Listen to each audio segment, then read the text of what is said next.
Welcome back, everybody, to the Amelie podcast. Today, we're going to be talking about a topic that I think is very close to travelers' hearts because it's all about safety and how to stay safe when you're traveling. I feel like also this is a really subjective question because every place is going to be different. People individually are different. So I'm going to do my best to kind of keep it very general, but also obviously helping. And I have a very interesting story time to tell you at the end of this episode, which involves making sure you're staying safe. And it actually happened last weekend. It's a very recent incident. Let's get on with the podcast.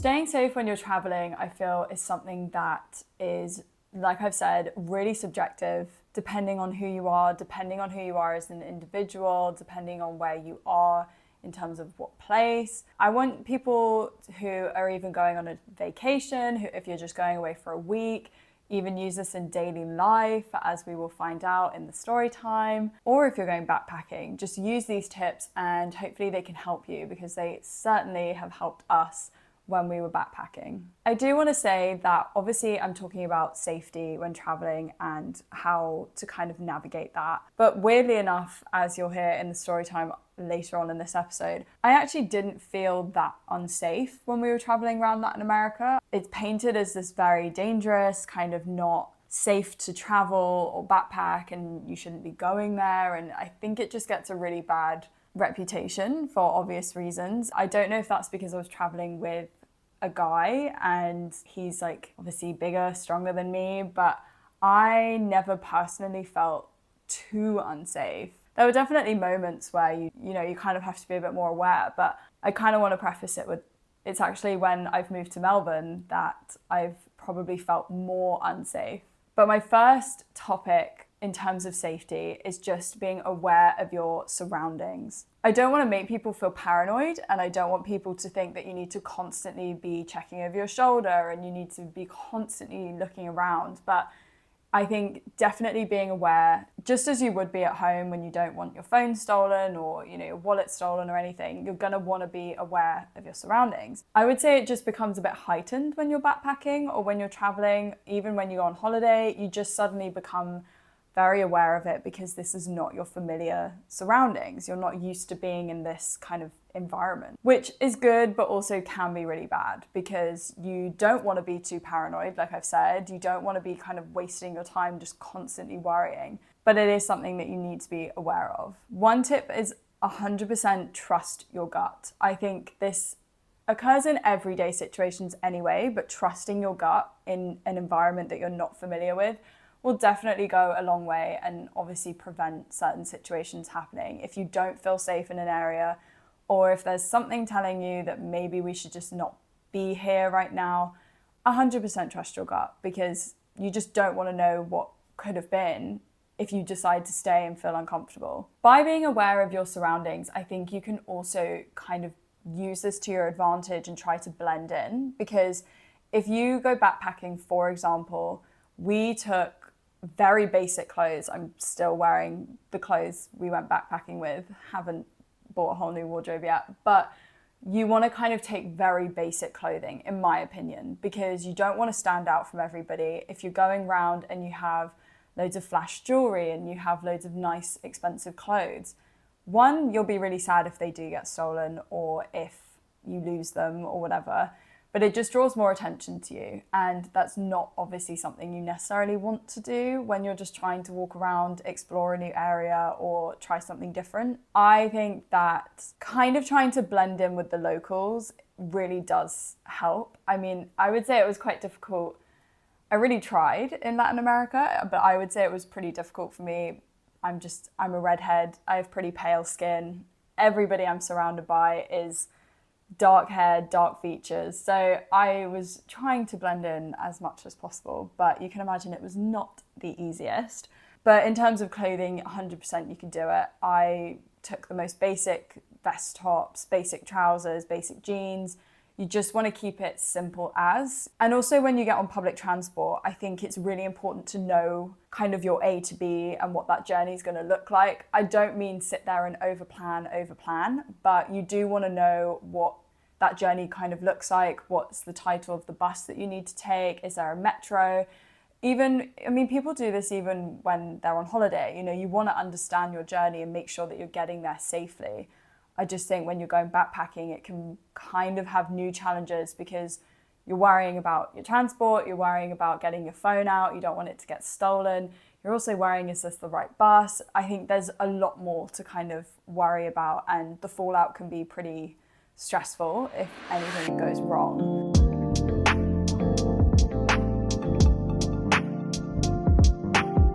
Keeping valuables safe. We actually obviously had our passports and all our important documents, but we did photocopies before we left of our important documents. I think I did it of my driver's license and my passport, just in case anything got stolen.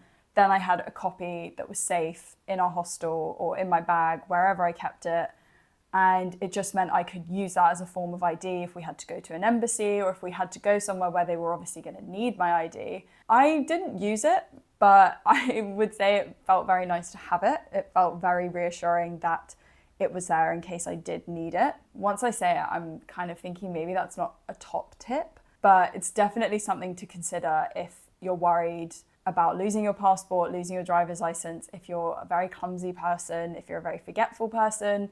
100% recommend doing that, but I wouldn't say it's essential. And another thing that we did, and we also saw a lot of other backpackers do, is splitting your money across different areas. So if you have your wallet on you, don't carry all of your money and all of your cards on you. Spread them out. Maybe you keep some money in a bag that you've left at the hostel. Maybe you leave some in a special item of clothing somewhere else. I think just spreading them out, because obviously if I then get robbed one day, I've still got my backups somewhere else. And that brings me to saying that I definitely recommend taking 2 different travel cards with you and keeping those in different places. So I went with Monzo and Wise. I have to say Wise is probably the best thing ever. I used my Wise for pretty much the entire 6 months and the beginning of Australia. Just get a Wise card, get a Monzo. People recommend Revolut as well, but just making sure you have one of those cards on you. So when you're going out, you can obviously pay for things, but in case that gets stolen or lost or anything happens to it, you've got your backup card at the hostel or in a different place so that you're not too worried and you've not been stranded with no money, because I can't imagine that Revolut or Wise are going to be sending out cards to the middle of Thailand or Bolivia or Argentina. And obviously it's really ideal. You've got technology, you've got your bank on your phone, so you can just transfer the money from that card to a different card, cancel that card if anything happens. And I've just found that it made it a really, really simple process if anything happened. And also some countries, I don't know about Asia, but in Latin America, some countries were very funny about Visa and MasterCard. So Wise is a Visa card. I'm not sure what Monzo was, but we also had Starling cards and their MasterCard. Some countries don't let you pay with MasterCard and Visa, vice versa. So it's quite helpful to get 2 different types, is what we found in our experience. And then you obviously want to protect your passport. This is the holy grail. This is what's getting you from home away back to home. You need to protect your passport at all costs. I won't lie, I don't think my passport left my side for the 6 months that we were traveling. Genuinely had it on me 24/7. I never left it in any other bag than the one that was always on me, which I 100% recommend because nothing happened to it. I always knew exactly where it was, and it kind of became a case of if it wasn't there, I didn't know where it was. I kept my passport in a money belt that I actually ended up carrying in my Uniqlo bag, because the money belt, for some reason, maybe it was the one I bought, I don't know, but it was very bulky underneath my clothes and I felt it just looked a bit too obvious.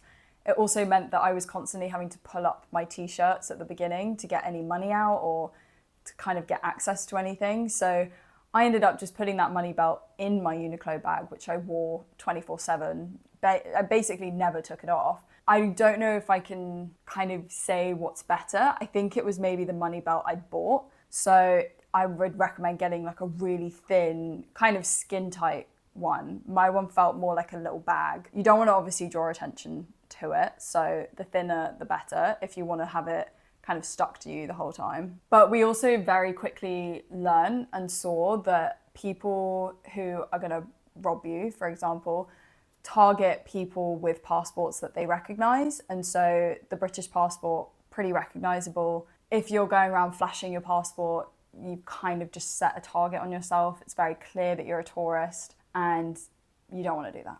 Technology played such a big part in traveling, I will say, and I'm very, very grateful for the resources that we have now. When I think about when my parents went traveling, I honestly don't know how they did it without mobile phones or anything. I felt so grateful that we had things like Google Maps, Apple Maps. We had obviously like tracking people's belongings, tracking people's locations, and we even were able to get eSIMs whilst we were in Latin America.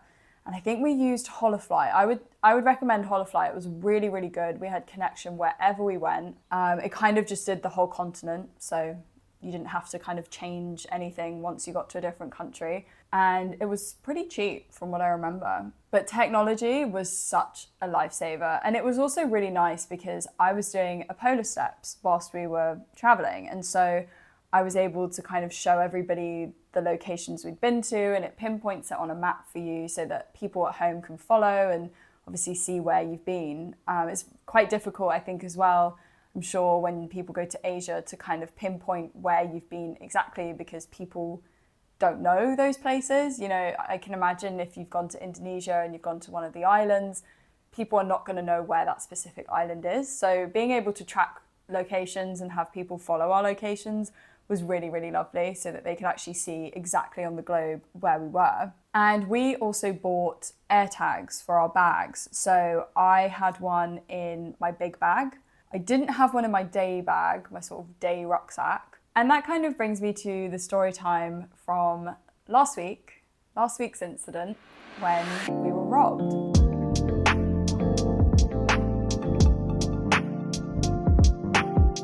This story time has got quite a lot of different elements to it, so I'm just going to kind of take you step by step and hope that you stay with me. To set the scene, to give a bit of context, this happened last weekend. We were out with our boss. Sam and I work for the same company. We were out with our boss just having lunch, and we'd gone out into the centre of Melbourne. We'd gone to a nice restaurant, parked the car in a car park, and off we went. We ate food and it was fine. And we go back to the car park and I open the car door and all I see is the wires from the glove box of the car completely strewn all over the car. And I mean, it was just cut up wires everywhere. And I sort of didn't clock it at first. I sort of opened the door and was like, oh, okay, I don't remember this being like this, but okay. And then suddenly I turn my head to the other side and I see the entire car has been ransacked. Someone has robbed us. None of us really realised. It was sort of one of those things, it was a slow burner where we all sort of looked at each other going, no, this isn't happening. It's that horrible feeling where you're trying to remember, what did I leave in the car? Was there anything that I left in the car? And we're checking our pockets, we're going, okay, I've got my phone, I've got my wallet, okay, that's fine. As long as I've got that, that's fine. I've got my house keys. Sam turns to me and goes, my rucksack was in there. We're thinking, okay, well, what was in the rucksack? Because the rucksack's fine. You can replace a rucksack, doesn't matter. We ended up having stolen a jumper, a raincoat, or 2 raincoats actually, house keys, the actual rucksack in itself, and then some of our boss's coats and things were also stolen. Our immediate reaction was security. Okay, there must have been security because we're in a car park, this person's broken in at 1 p.m. on a Saturday. This is kind of like prime time for everybody to be out, so surely someone's seen something. We run to try and find security, but obviously it's a car park. They don't have any desks there or anything. So suddenly we go back to our boss and we say, right, okay, we're going to walk home. We just need to go and find security. We need to find where their desk is. We need to call the police, etc. And our boss goes, yep, I'm going to go to the police station straight away. So he drives off. We go and try and find security. We go into the next door building, find the security desk for the car park. Sam is calling the police. Obviously, you need to do a police report. We need to report this as soon as possible. After about an hour, we have finished the police report. I have spoken to the customer service desk and they actually have the CCTV footage of the car being broken into. So we're thinking, yeah, that's fine. We can get the stuff back. I'm talking to the woman. She's speaking back to me. She actually was from Brazil and I was telling her about how we just traveled to Latin America and we were kind of talking about just kind of how beautiful the countries are. And I was trying to kind of diffuse the situation. I think it was very, your adrenaline just kind of goes up straight away and you want to find the person and get your stuff back. But that wasn't looking likely. The main concern was the house keys. The main concern was the fact that whilst I had my house keys, so we weren't locked out of our apartment, Sam had his gym key on there, which is very expensive. It's like a one-time payment and you get a key fob. We had every key that we needed for our apartment complex, everything. It's just that gut-wrenching feeling of just the one thing that I needed. We really didn't care about any of the other stuff. There was some sentimental value, of course, because it was things that we'd taken traveling, but at the end of the day, you can replace that stuff, so it was fine. It was just the house keys was going to be a nightmare to replace. After about an hour of talking to this woman and her confirming they have the CCTV, they're saying, yep, a policeman will come around, pick up the CCTV, it's fine. And we're thinking, okay, but it's not now, this is a bit annoying. Sam has gotten off the phone with the police and we're both just sort of sitting outside, just trying to calm down, obviously, and just trying to kind of process, okay, what are we going to do? What do we do?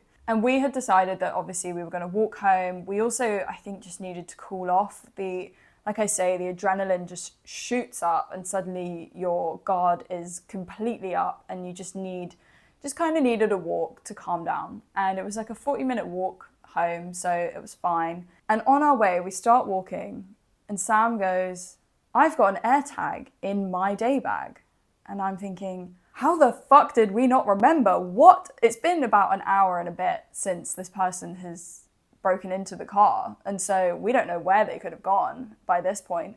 So we quickly get up the AirTag. We're quickly on Find My iPhone and we're tracking where this AirTag is. Says it's in the center of Melbourne. So we quickly run, I think it was 10, 15 minutes, just sprinting to the centre of Melbourne, on one of the busiest streets. I would say it's equal to Regent Street in London or something, Oxford Street, one of the busiest streets in Melbourne. Suddenly we realise, okay, he's on a tram, so we jump on a tram, we jump off a tram, and it kind of felt like this whole James Bond experience where we're tracking this guy, we're phoning the police, we're trying to catch him, we can see exactly where he is, we can tell if he's on a tram, if he's on a train, if he's walking. And it was as much as it was quite scary, because obviously you don't know who you're going to encounter, it was actually just really exciting and we quite enjoyed kind of the chase. We eventually end up on this, I would call it an estate maybe. It's an area where there's houses and flats and things like that.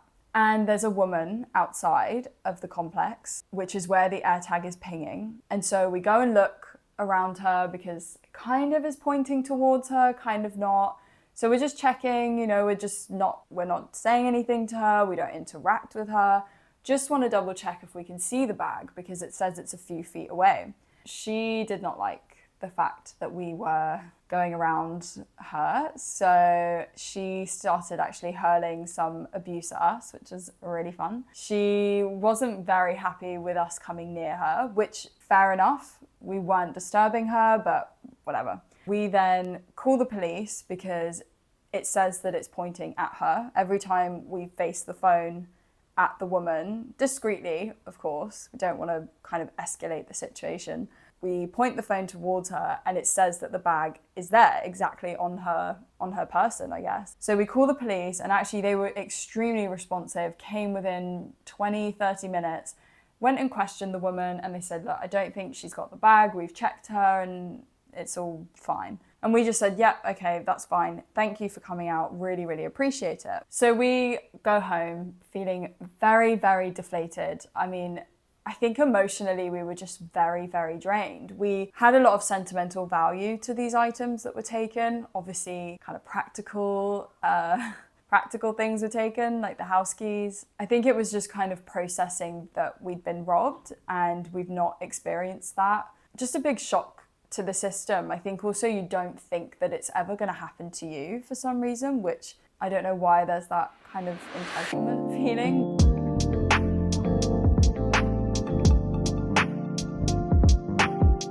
We kind of just came home and we just called our parents, said, look, we're fine, but this stuff has been stolen, just letting you know. We can actually see where the person is, but we can't do anything because obviously we don't want to approach this person. We don't know who the person is. The funny thing about it was that whilst we obviously had the AirTag on the bag, this person clearly did not know. And so they were making their evening journeys. They were going to lots of different houses. They actually went to another car park in a different area of Melbourne. They were kind of going on these midnight adventures and we were able to obviously see that. I think Sam stayed up till about 5, 6 a.m. just talking to the police, updating them, because at the same time, if a robbery is reported and we can see that this person is at that location, we might be helping the situation to some degree. There was actually a point in the night, I'd gone to bed, where it looked like the person was coming towards our flat because they were round the corner from the flat. Sam obviously got very nervous, thinking was the address on the house keys that were taken? I don't think so. And obviously that creates a lot of anxiety. Suddenly you feel quite unsafe and you don't feel very secure where you are. Luckily, they just went past. I think they were just traveling past where we live coincidentally. Then we wake up on the Sunday, and this was actually when I was recording the last podcast episode with Saba from Hush Hush. She coincidentally lived round the corner from where this thief lived. Genuinely round the corner, could see the place where they lived from her apartment. Unfortunately, the AirTag wouldn't update on that day for some reason. It was just really lagging, which obviously caused a bit of anxiety about, has this person figured out there's an AirTag? Have they chopped it off? And have they broken it, destroyed it, placed it somewhere? We don't know. So we kind of went home Sunday feeling quite gutted and not feeling obviously that great. We also hadn't spoken to the police, so there was no kind of update from them. There was no confirmation that a police officer had gone to collect the CCTV of the robbery. We felt a bit up in the air about the whole thing, and that's not a nice place to be when a lot of your stuff was stolen. Now we move on to Monday. We had actually gotten the day off work to kind of recoup. We were putting in the application for the new set of keys to come, and it was taking a while because we needed certain approvals from certain people, blah, blah, blah, boring. It was actually just frustrating us more than anything. And suddenly I go and find my iPhone and I go under items and I see that the AirTag is in the centre of Melbourne again. They, for some reason, always were in the centre of Melbourne, but moving around, they didn't work there. It was very, very strange. And I said to Sam, well, we don't have work, so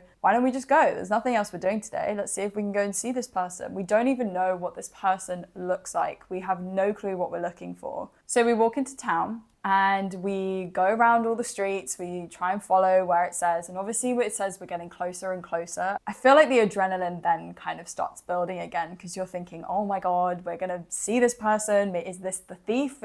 Is the bag been sold on? Like what are we supposed to expect? And we end up at a corner in the centre of Melbourne and it says we are right there next to the person with the bag. And we're looking around constantly. It's proper people watching. We can't find the bag anywhere. Also, the bag is black and everybody is wearing either a black jumper, a black coat, a black rucksack, and everything kind of just looks the same. So Eagle Eyes was like, we were trying, but it was very, very difficult. Suddenly the AirTag jumps 2 minutes later and it's going towards the train station. So we run to the train station, we're looking. It actually happened that there was some police at the train station for a whole other situation that was going on. So we went up and spoke to them, just said, obviously we think this person has got on a train, they've got my stolen backpack. Can you just send out a kind of announcement that if somebody with this bag gets off a train, just pull them up on it? We really didn't have high hopes for that because the train station that we were at is one of the busiest in Melbourne, if not the busiest. So there wasn't a lot of hope that people were going to spot this person with a black bag. And after this, we're feeling pretty deflated. We're thinking we've chased this person around Melbourne twice now. and we're just one step behind every time, and it's so frustrating. Let's make our move home. They might be getting the train to their home, you don't know, but let's just slowly walk back and just see what happens. We can see that this person has taken the train home.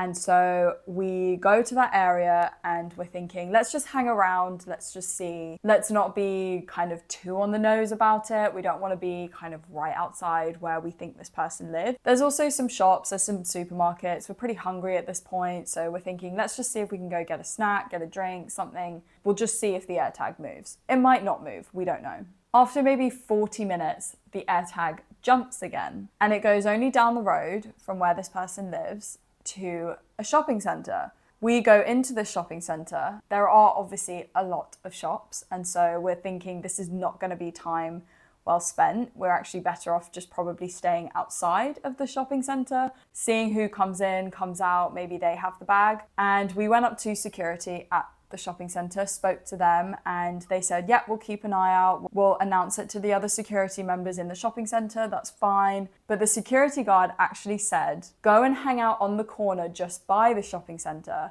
because that's where a lot of specific individuals hang out. I'm saying specific individuals for a reason. I don't know if I'm allowed to say what they technically are, but I'm trying to keep it, yeah. So we start walking. This is like a 30-second walk as well. It's not very far at all. Suddenly, Sam nudges me and says, that's my bag.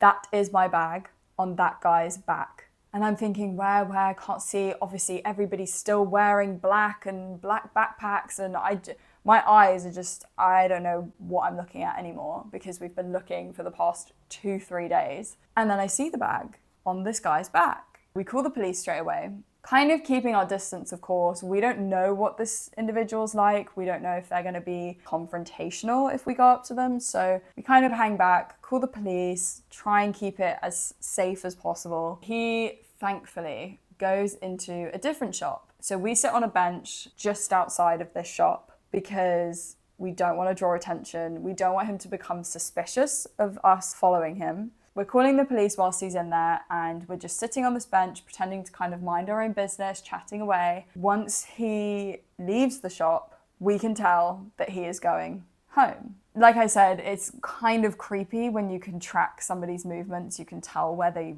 live. I mean, it felt very kind of strange to know that we didn't know specifically where this person lived, but the specific area, like kind of the block, let's say, where they lived. And so whilst we're on the phone with the police, we are saying, be quick, because it sounds crazy, but we know he's going home. And once he goes home, the police obviously can't go in because they'd need a search warrant and they'd have to knock on multiple doors. And it's just, I didn't know this beforehand, but it's a whole process. You can't just kind of knock on someone's door, even if you know that your stolen goods are in there, and just say, give them back or whatever. It sounds really naive. This has never happened to me before. Didn't know what the right protocol was. And so this guy is walking back down the street, back to his home, we assume.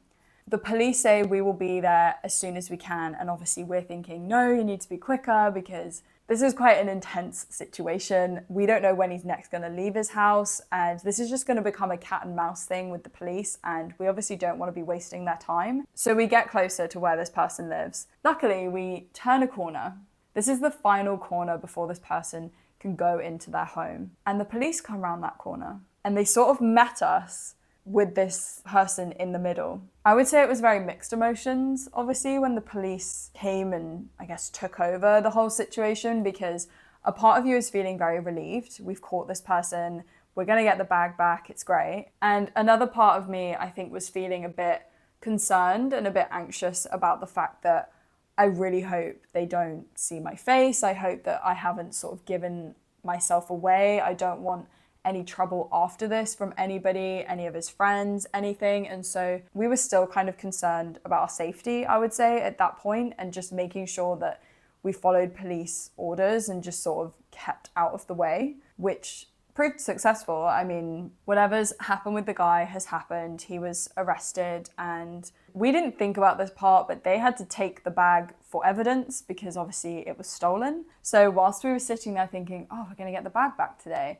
Yeah, we're not. It was taken into the police station. So the walk home we were celebrating. We were really happy we'd got the bag back. It had been a really stressful 2 days. The next thing we were thinking about was obviously, is any of the stuff that was stolen still in that bag? Because if it is, that would be a lifesaver. And obviously if not, then we're kind of in the same position as we were before in terms of the house keys, for example. As we're walking home, Sam decides to call the gym and just say to them, look, my keys have been stolen. They had my gym fob on them and I'm gonna need a replacement. Just wanna let you know in case it flags up anywhere, or if you see that I've been using the gym, it's not been me. The gym say, yeah, that's fine, don't worry, just come in and you can purchase a new fob. We're walking home, we're kind of celebrating. The only thing was obviously we didn't have the house keys and we were still gonna have to go through this entire stressful, annoying process to change the locks, get new keys, blah, blah, blah. Suddenly we get home and Sam gets a call from the gym saying, oh, I've got your keys here. Sam's like, what do you mean? Oh, okay, you've got my gym key. Oh, okay, cool, I'll come pick it up. You know, the new key, that's fine. And the girl on the phone says, no, I've got your keys. I've got your entire set of keys. Sam got up, rushed out the door, went straight to the gym, picked them up, and FaceTimed me when he came out. And he had his full set of keys that had previously been stolen 2 days prior, and we had no way of tracking them, no way of knowing where they were. He said that the only reason he got his keys back was because they had been dropped on the floor, and a nice, lovely woman found them on the floor, saw the gym key and the lanyard, and thought, oh, I know there's that gym round the corner. I'll go and hand it in to them. And it just so happened to be the gym that Sam goes to, because there are multiple of this gym. It's kind of like in the UK, you have the gym, Pure Gym, blah, blah, blah. There's multiple chains of this gym. She could have gone to any other gym, but luckily she had obviously gone to the right gym. And I was really sad that she'd not left any contact details. I really wanted to thank her, send her some flowers or something, because absolute lifesaver. Now we really did not have to go through any annoying key process, and I was so excited about that and so happy that we did not have to do that.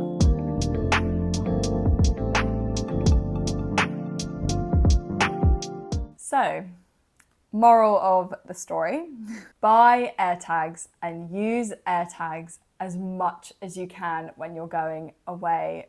Even if you're going on holiday, put them in your suitcase. If you're going backpacking, put them in your bags. They were the absolute lifesaver, and we were able to track down our belongings. Obviously, we lost the jumpers and coats and things, but that's fine. It's all replaceable. And obviously, I do want to say that we are very, very lucky in this situation. We were not personally harmed. We were not physically robbed of us. We feel very grateful in that sense. It must be absolutely terrifying when that happens to people. The irony of the situation is definitely something that we will laugh about forever, is the fact that we had gone traveling for 6 months through Latin America, and it was in Melbourne where we get robbed. I do think that we got robbed because we just had our guard down, and you kind of become very comfortable in a situation and you don't think about certain things, because I'm sure people will be asking, why didn't Sam take the bag or take his keys, or, you know, but in those moments you just don't think, because like I said at the beginning, you don't think this will happen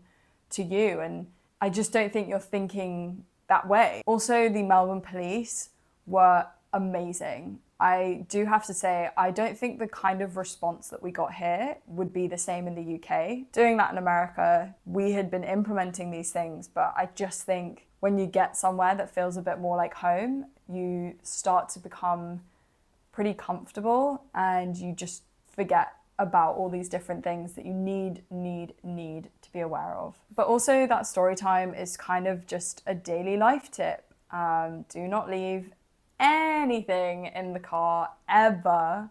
You just never know what's going to happen. It could happen anywhere. I don't want people to be put off by Melbourne because of that. This is just an absolute fluke, but it definitely taught me some lessons about staying safe. So I really hope this video has helped. Obviously, if you have any questions, let me know. DM me, email me, comment down below. I've absolutely loved telling you this story because it's funny now. It wasn't funny then. I will see you in the next episode of the Amelie Moran podcast. Bye.